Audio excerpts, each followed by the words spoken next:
Bienvenue sur Africa 24 pour cette nouvelle édition du Non-Stop Info. Voici les titres de l'actualité. Au Mali, l'ancien chef de l'État, Amadou Toumani Touré, est de retour dans le pays.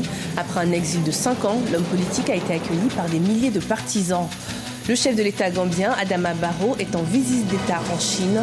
Le président met ainsi fin à 20 ans de relations diplomatiques gelées sous l'ère de l'ancien chef de l'État, Yahya Jammeh. Et puis nous irons à la découverte de jeunes réfugiés au Kenya qui utilisent l'art et la musique comme moyen d'expression. Une initiative qui leur permet de s'évader et qui a été initiée par le Haut Commissariat aux réfugiés. Mais tout d'abord, dans l'actualité, remaniement ministériel ce 24 décembre 2017 au Tchad. Le gouvernement passe ainsi de 38 à 23 membres, dont 2 secrétaires d'État. Le Premier ministre, Albert Payini Padaké, garde son poste alors que plusieurs gouvernements ont fusionné. En termes de parité, le nouveau gouvernement est donc composé de 18 hommes et 5 femmes. Son exil aura duré 5 ans. L'ancien chef de l'État malien, Amadou Toumani Touré, est de retour dans le pays. Après s'être exilé à Dakar à la suite du coup d'État du 22 mars 2012. L'ancien dirigeant a été accueilli par l'actuel Premier ministre, mais aussi par des milliers de partisans. Des détails avec notre correspondant, Mokhtar Bari. Amadou Toumani Touré est arrivé ce dimanche 24 décembre à Bamako. Exilé au Sénégal depuis 5 ans, son retour était souhaité par une large frange de la population. Le président Ibrahim Boubacar Keïta, qui avait répondu favorablement à la demande des partisans de l'ancien chef d'État, a affrété son avion de commandement pour le ramener du Sénégal. Le président ATT a foulé le sol du Mali dans une liesse populaire. Aujourd'hui, le Mali est au bord d'un précipice sans fond. Il faudrait que les Maliens comprennent qu'il est temps de ranger les rancœurs, il est temps de dépasser les passions, il faut mettre ce pays au-dessus de tout. Et pour qu'il y ait résilience, il faut cela. Sinon, nous ne nous en sortirons pas.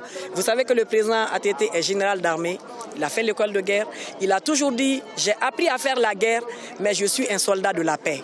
Et je crois que les Centrafricains savent cela plus que les Maliens. Il est plus reconnu dans le monde comme un homme de paix plus qu'un général. Dans les rues, les habitants de Bamako, à coups de klaxon, ont suivi le cortège jusqu'à la résidence du président Ibrahim Boubacar Keïta. Le chef de l'État et son cadet Amadou Toumani Touré ont eu un tête-à-tête. Les Maliens espèrent que ce retour d'Amadou Toumani Touré contribuera au retour de la paix. Bien sûr qu'on est content de le voir. Sentiment de joie, de satisfaction. Pour le pays d'abord. Pour le pays. Parce que vous savez, aujourd'hui, voir cette foule que vous avez vue, ça fait plaisir. Ça fait plaisir que les Maliens se retrouvent sur l'essentiel, qui est la réconciliation nationale. Donc, vous savez, ce geste qui fait que le président ATT retourne chez lui aujourd'hui, revient chez lui, est un geste de réconciliation nationale, est un geste d'unité nationale, est un geste d'apaisement. Très contente, vraiment très contente. Je suis née au Gabon, grandi au Gabon, oui, allez-y. Je suis née au Gabon, grandi au Gabon. C'est à cause de ATT que nous sommes à Bamako ici. Quand il est allé au Gabon, il a réuni tous les Tungarangais du Gabon, soit disant que lui il veut qu'on sache qu'on est d'ici. C'est à cause de ATT que nous on est ici à Bamako en ce moment. Amadou Toumani Touré devra rester quelques jours dans son pays. Une visite dans sa ville natale de Mopti, dans le centre du pays, est aussi envisagée. Cette région est en proie aux attaques terroristes du Front de libération du Massina de Amadou Koufa. Et nous allons écouter la première déclaration de l'ancien chef de l'État de retour au Mali. C'est avec beaucoup d'émotion que je rentre au pays natal. Permettez-moi tout d'abord de réserver une pensée pieuse aux victimes civiles et militaires, maliennes et étrangères, qui, du fait d'une guerre injuste et cruelle qui nous a été imposée depuis tant d'années, aux blessés, aux handicapés, tous ceux qui ont éprouvé des douleurs énormes, je les souhaite prompt rétablissement. Mais permettez-moi encore de saluer et remercier du fond de mon cœur Son Excellence le Président de la République, Ibrahim Boubacar Keïta, pour tout ce qu'il a consenti en tant qu'effort et toutes les commodités qu'il a fait mettre en place pour me permettre aujourd'hui de revenir dans notre très cher pays. Je lui dis merci. Pour la première fois de l'histoire des deux pays, le président turc Recep Tayyip Erdogan s'est rendu en visite ce dimanche 24 décembre au Soudan, où il a été accueilli par son homologue Omar El-Béchir. La visite d'État de 2 jours va notamment permettre la signature de 12 accords de coopération dans les domaines agricoles, économiques ou encore militaires. À noter que la visite du président turc s'inscrit dans le cadre de sa tournée qui le conduira au Tchad et en Tunisie. Le président gambien Adama Barrow est en visite officielle en Chine pour une durée d'1 semaine. Une grande première puisque les relations diplomatiques entre les deux États avaient été gelées pendant presque 20 ans sous la gouvernance de l'ancien chef de l'État, Yahya Jammeh. Des explications avec Ibrahima Dioumaba.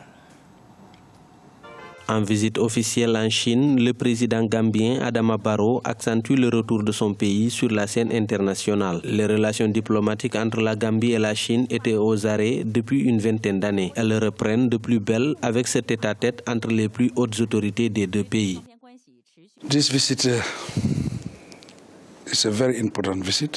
Cette visite est très importante pour la relation entre la Chine et la Gambie. Les relations entre nos deux pays remontent aux années 70 et nous avons pu bénéficier réciproquement de cette coopération.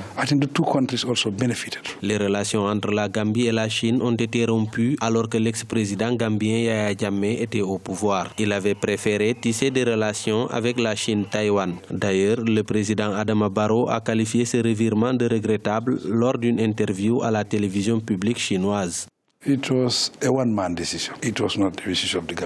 Il y a eu une rupture que je qualifie de regrettable, en ce sens que c'était une décision individuelle. Ce n'était pas la décision du peuple gambien. Ce qui est important pour moi en tant que président, c'est de nous ouvrir sur le plan bilatéral. Et c'est à ce niveau que nous pourrons construire notre relation. Arrivé au pouvoir en janvier 2017, Adama Barrow multiplie les relations diplomatiques à la recherche de partenaires pour son pays, mais aussi pour redorer son blason sur la scène internationale. La coopération dans les domaines de l'agriculture, de la fourniture en électricité et des infrastructures a été au centre des échanges entre les deux chefs d'État. Au Kenya, le Haut-Commissariat aux réfugiés a mis en place un programme artistique dans certains camps afin d'initier les jeunes à l'art et à la musique, un moyen pour eux de s'évader et d'exprimer leurs sentiments de manière artistique. Découverte dans ce sujet de la rédaction. Au Kenya, de jeunes réfugiés, principalement issus des camps de Kakuma et de Dadaab, s'exercent aux activités artistiques grâce à un programme inédit. Initié en 2015 par le Haut-Commissariat aux réfugiés et le Conseil danois des réfugiés, le programme leur permet de découvrir l'art et la musique et d'ainsi développer leurs talents loin des crises et des tensions qu'ils ont pu traverser. Nous observons de véritables progrès chez chacun d'entre nous. Avant, chacun restait dans son coin avec son talent, mais ils nous ont donné la chance de nous exprimer. Maintenant, je suis à un niveau que je n'aurais jamais pu imaginer. C'est au centre culturel de l'Alliance française à Nairobi que les réfugiés se produisent. Avec le soutien de célèbres artistes locaux, ils trouvent ainsi une tribune pour s'exprimer de manière ludique et artistique. Des talents insoupçonnés se dévoilent et les réfugiés arrivent ainsi à surmonter leurs différents traumatismes. Cela a commencé quand je suis allé les voir pour une représentation. J'ai ressenti qu'il fallait que je fasse quelque chose de plus pour ces jeunes. Nous voulions qu'ils soient vus différemment. L'idée est de célébrer le génie en chacun d'entre eux. Sous la direction du rappeur kényan Octopizzo, quelques jeunes réfugiés ont sorti un album il y a 1 an baptisé Refugee News. Ce journal a été préparé par l'ensemble de la rédaction. Merci de nous avoir suivis. Retrouvez dans un instant une nouvelle édition de l'information sur Africa 24.